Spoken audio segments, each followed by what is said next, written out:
นี่แม่นคู่มือในการเป็นคริสตจักรยุคแรกตามพระคำกิจการบทที่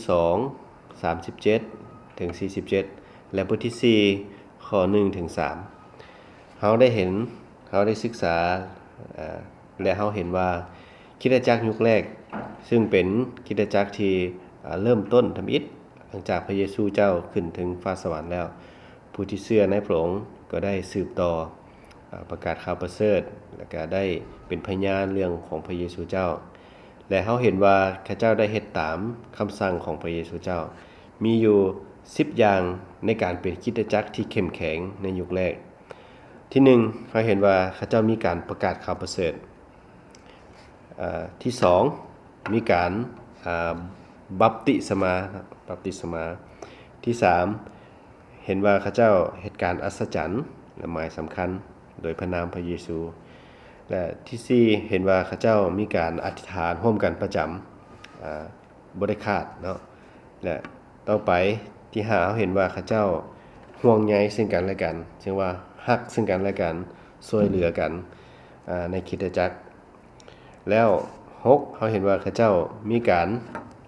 เฮ็ดศีลมหาสนิทคือฮักเข้าจีร่วมกันเพื่อระลึกถึงพระเยซูและต่อไปเราเห็นว่าข้าเจ้ามีการถวายผู้ที่มีใจศรัทธาผู้ที่มีความรักในพระเจ้าก็ถวายที่ดินแล้วก็มอบให้กับคริสตจักรกับของกลางเนาะเป็นข้างกลางเพื่อช่วยเหลือผู้ที่มีความจำเป็นแล้วต่อไปเราเห็นว่าข้าเจ้าได้ร่วมกันเป็นคริสตจักรนมัสการพระเจ้าร่วมกันประจำเนาะบ่ได้ขาด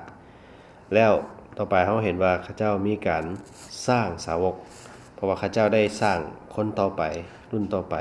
และก็มีหลายคนเพิ่มเข้ามา3,000 คนในเบื้องต้นเราเห็นว่ามีการสร้างสาวก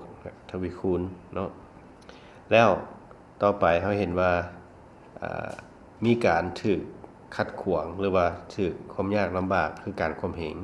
เนาะอันนี้คือสัญลักษณ์ที่เราได้สรุปในการอ่านจากพระคำกิจการบทที่2นี้